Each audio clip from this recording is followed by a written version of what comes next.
If you're thinking about buying your first motorhome or upgrading your current one, stop. Before you sign on the dotted line, take a few minutes, watch this video, and I'm going to share 5 important things you need to do before you hand over any money or agree a sale, and how to avoid wasting time and money on the wrong van. Also, I'm sharing my free Confident Buyer checklist, so be sure to download that from the show notes. And if you are looking to buy a motorhome or a campervan soon, particularly at a certain NEC show, then the Buyer Beware live workshop is in just a few days. Perfectly timed for those of you who are going to be visiting the show.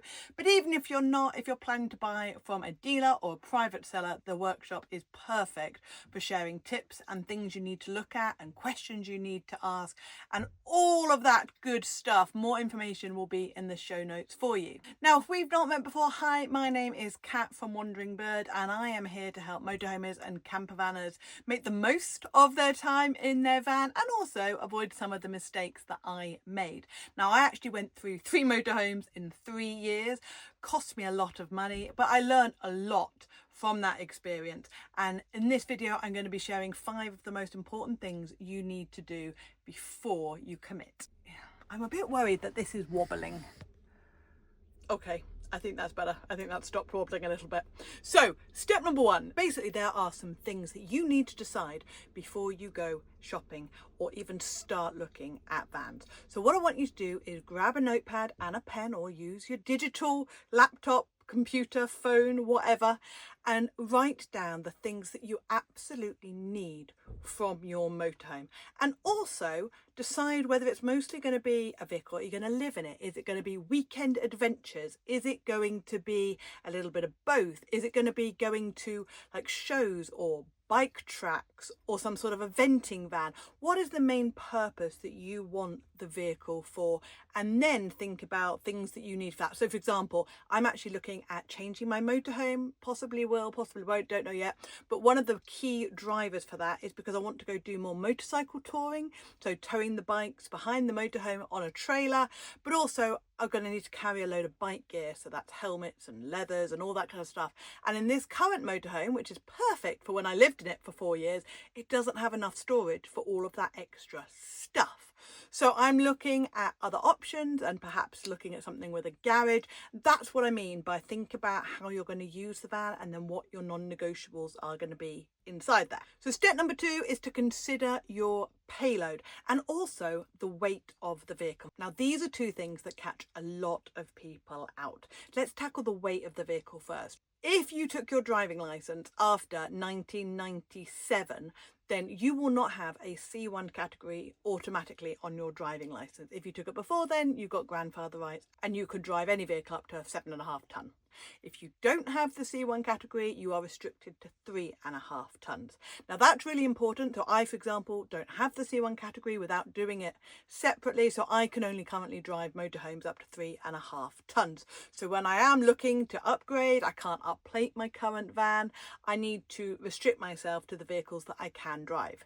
The other side of that spectrum is if you are approaching 70, you automatically lose your C1 license at 70. Then of course you've got the option to extend that with medicals and paperwork and all the other bits which go into renewing your driving license. So that's something to think about. And a lot of people, when they hit the age of 70, decide that they don't want to go through all of that hassle, or perhaps they know their medical isn't going to be good enough. So then you lose that option to drive the vehicles over 3.5 tons. So don't, if you're age 69, go and look at vehicles at 4.5 tons, because you might not be able to drive that in under a year.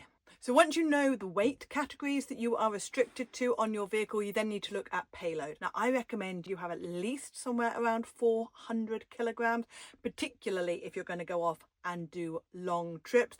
But I know there are plenty of people, particularly on vehicles under 3.5 tons, that haven't got anywhere near that much payload. So you need to think about how much you need.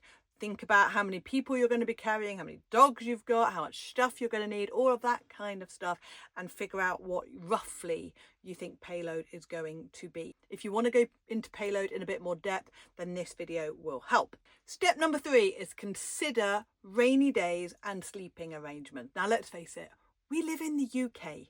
It rains a lot. And unfortunately, people buy into the outdoor lifestyle. They buy into the barbecues and the fire pits and the sitting outside and all of that good stuff. And don't get me wrong, having a motorhome or a van can absolutely be like that. But there will also be days when you're stuck inside for 2 or 3 days in a storm or torrential rain, and it can be a completely different experience. So first thing, if it's a rainy day, does everybody who's going to be using the vehicle have somewhere nice to sit, somewhere to relax? Can you watch your TV if you're going to have a TV fitted? Or is there somewhere that everyone can spread out and not be on top of each other? Because it can feel like a really small space when you can't go outside.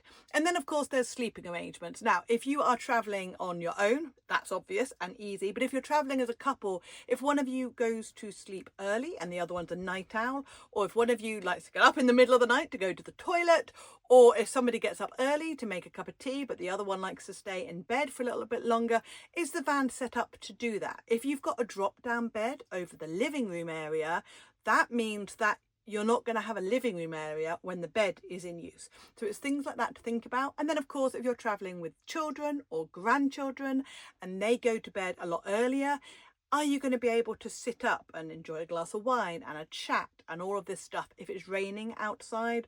Or if they go to bed at 7, 8 o'clock, whenever it is that going to restrict the entire rest of movement inside the van? Because if so, that might not be right for you. Another quick tip whilst we're talking about beds, especially if you're my height, around 6 foot, is have a look at headroom, but also lay down on the bed, because you will be amazed how many beds are only really suitable for 5'9", 5'10", particularly if they go crossways. They're just not made for people who are tall. If you're looking at vehicles with drop down beds, check that you can sit up when they're dropped down. You'd be amazed how many I can't. But also make sure you've got headroom to walk underneath them. Now, you often do when they're in a showroom because they don't have duvets and pillows and everything else on. But when they have got those on, you can't walk underneath them. I know on my last van that drove me insane. One of the reasons I don't use a drop down bed in this van is an attic instead. Just something else to think about. The next thing to do before you buy is to ask a lot of questions of the seller. Now this is true whether it's a private seller or whether it's a dealership. Don't be scared to ask questions. Even if they try to bamboozle you with technical language or terms, keep asking until you feel confident that you understand exactly what the history of the vehicle is and how it works and all of that kind of stuff. So you obviously want to ask about things like service history. You obviously want to ask about previous owner. You want to ask about MOT checks, habitation checks, damp reports. What is included with the vehicle is something that people often forget to ask. So sometimes you get things like electric cables and hoses and leveling chocks and, the awning or the bike rack included. And sometimes you find that they've taken out everything, including the gas bottles. They've unscrewed the awning. They've taken the solar panels off. Sometimes they even take out things like the leisure battery. So just be really, really clear what's included with the vehicle. A couple of extra questions to ask if it's a private seller. Ask them why they're selling it, and also ask them for pictures of them in the vehicle whilst they've been using it. A genuine private seller, and I sold my last van privately, so they, real people do sell them privately. But a genuine private seller will not mind you asking questions and asking to see you in that van on beautiful places. If they don't have any photos of them using that vehicle, run far, far, far away. And also, if either the dealership or the private seller gets upset with you asking questions, that's another big red flag. If you are buying at a show, you will often find that the vehicle you're looking at in the show is not the basic spec. So you'll see the price for the basic vehicle. The vehicle you're actually looking around is many, many specs above that. So again, if you are going to go to a show and you fall in love with a particular vehicle, make really sure that you know exactly what's included in that price. The fifth thing to do before you commit to buying is to consider your ongoing expenses. Now, of course, everybody looks at the initial price of the vehicle, whether you're going to get some sort of loan or hire purchase agreement, or whether you're going to buy it outright. Everybody looks at the cost of that, but then you've also got to factor in the other cost. If you can't store it at your home, you're going to have to pay for a storage unit. You've got insurance, you've got road tax, you've got MOTs, you've got ongoing maintenance, you've got new tyres, you've got a travel tracker system or alarm company, a lot of insurance companies require there to be some sort of ongoing tracking system. There are lots of extras which you need to account for when you're deciding whether or not you can afford to buy that vehicle. And that is before you factor in all of the stuff that you're going to want to buy for your motorhome or your camper van, whether that's bedding and pots and pans and stuff for the dog and all the rest of it.